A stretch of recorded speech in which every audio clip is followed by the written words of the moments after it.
কাকদ্বীপের মাইতি পরিবারের দুর্গোৎসবে রয়েছে বহু ইতিহাস। আজও তা বয়ে নিয়ে চলেছেন পরিবারের 4 শরিক। 1885 সালে অবিভক্ত মেদিনীপুরের দেউলপোতায় এই পুজো শুরু করেন নন্দলাল মাইতি। পুজোর জন্য দেবীর স্বপ্নাদেশ পেয়েছিলেন তিনি। এমনকি এলাকার ব্রাহ্মণ ও পাতিদারকেও দেবী স্বপ্নাদেশে পুজোর বিষয়ে জানান। পুজো স্থান বেছে দেন দেবী নিজেই। বেলপাতা, আমশাখা ও সিঁদুর রেখে চিহ্নও দেন। নন্দলাল মাইতির প্রয়াণের পর তাঁর 4 সন্তান কর্মসূত্রে কাকদ্বীপের গণেশনগরে ওঠেন। তখন থেকে এখানেই হয় মাইতি বাড়ির পুজো।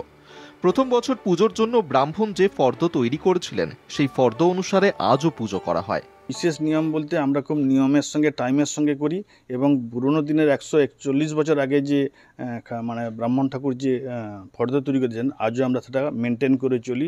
যত কষ্ট হোক যাই হোক না কেন, সেই অনেক জিনিস হয়তো পাওয়া যায়নি, কিন্তু দূর দূরান্ত থেকে আমাদের আনতে হয়। যেমন মাছ রান্নার বিভিন্ন রকমের জল লাগে, মানস সরোবর থেকে শুরু করে বিভিন্ন সাতটা নদীর সমুদ্রের জল, ঝর্ণার জল, এগুলো সমস্ত আমরা সারা বছর ধরেই সংগ্রহ করি।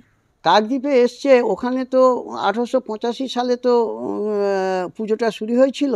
তার ঠিক পরে যখন নন্দলাল মাইতির ছেলেরা 4 ছেলে হচ্ছে নীলকণ্ঠ মাইতি, আশুতোষ মাইতি, গজেন্দ্রনাথ মাইতি এবং গিরিশচন্দ্র মাইতি, এরা যখন সাবালক হলেন, বড় হলেন, তখন ওরা ব্যবসার তাগিদে সুন্দরবনে আসেন এবং সেই থেকে তার প্রায় 40 বছর পরে প্রায় এখানে ওরা সুন্দরবনে চলে আসেন এবং সুন্দরবনে তখন লাটকাটাই পুজো, সেখানে জায়গা পান এবং এখানেই পুজোটা শুরু হয়। পুজোর 6 দিনই সবাই খুব ব্যস্ত থাকেন।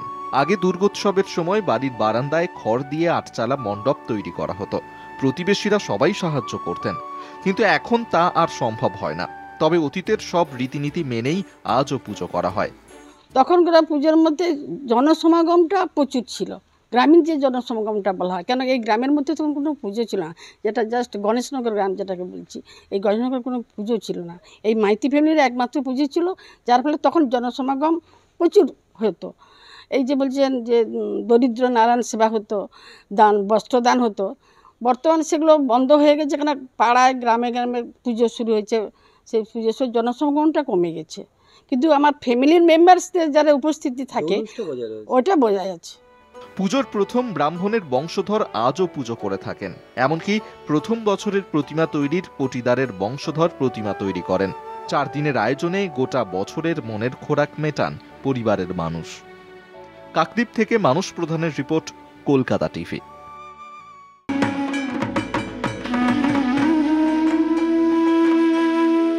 বাঙালিকে বেঁধে রাখার এক অদৃশ্য সুতো দুর্গোৎসব। শহর থেকে গ্রাম, সব জায়গায় উৎসবের মেজাজ। বাংলার প্রত্যেকটি জেলার পুজোর খুঁটিনাটি রোজ তুলে ধরব আপনাদের সামনে। আজ এই পর্যন্তই। দেখতে থাকুন কলকাতা টিভি, রাত দিন 7 দিন।